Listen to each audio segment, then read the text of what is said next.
Unang mga Kronika 7. Ang lipi ni Isakar. Ang mga anak ni Isakar ay sina Tola, Pua, Jaseb at Simron. Ang mga anak ni Tola ay sina Uzi, Rephaiah, Jeriel, Jomei, Ibsam at Samuel.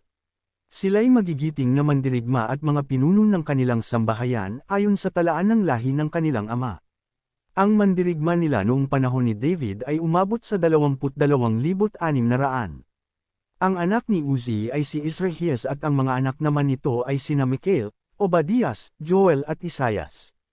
Ang limang ito ay mga pinuno rin. Ang kanilang mga angkan ay may 36,000 mandirigma, sapagkat mas marami silang asawa at mga anak na lalaki.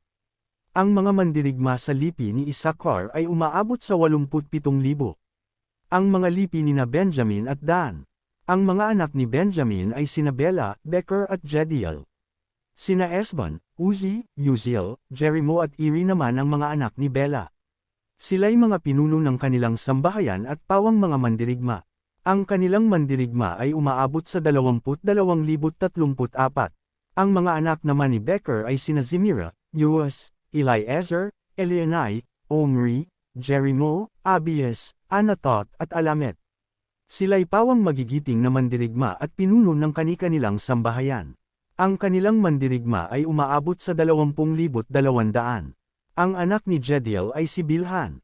Ang mga anak naman ni Bilhan ay sina Jehos, Benjamin, Aod, Kenana, Zaytan, Tharsis at Ahisahar. Ang magkakapatid na ito'y pawang magigiting na mandirigma at pinuno ng kani-kanilang sambahayan. Ang mandirigma nila'y umaabot sa 17,200. Ang mga Sapamita at Hupamita ay buhat sa lahi ni Ir.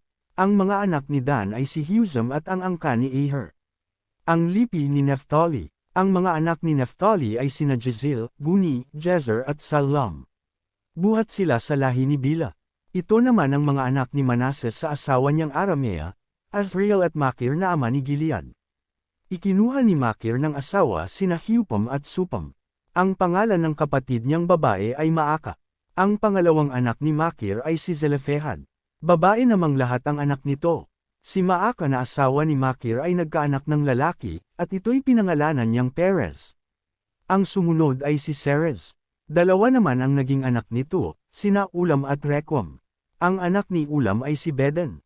Ito ang mga angkan ni Gilead na anak ni Makir at apo ni Manases. Ang kapatid niyang babae ay si Hamolekei na ina nina Ishad, Abiezer at Mala.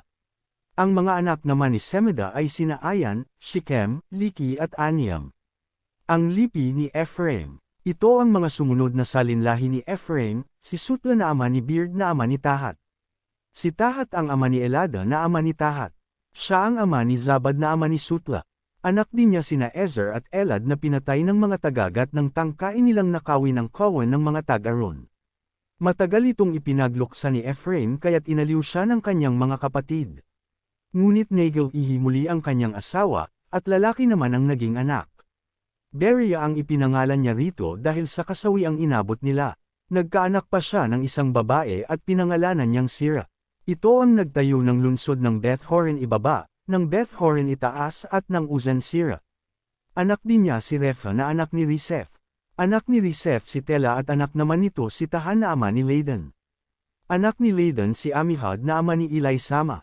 Anak ni Elisama si Non na ama ni Josue. Ang lupaing sakop nila ay ang Bethel, at sa dakong silangan ay ang Naaran. Sa kanluran naman ay ang Jezer, Shichem at Gaza, kasama ang lahat ng mga bayang nasasakop ng mga ito. Subalit ang Beth-Shon, Megiddo, Dor at ang mga bayang nasa paligid ng mga ito ay sakop ng lipi ni Manases. Dito nanirahan ang mga angkan ni Jose na anak ni Jacob. Ang lipi ni Asher. Ang mga anak ni Asher ay sina Imna, Isva, Isvi, Berias. Si Sera lang ang babae. Ang mga anak naman ni Berias ay sina Heber at Malquiel na ama ni Berzavit. Si Heber ang ama ni na Japhlet, Summer, Jotam. Si Sua lang ang kapatid nilang babae.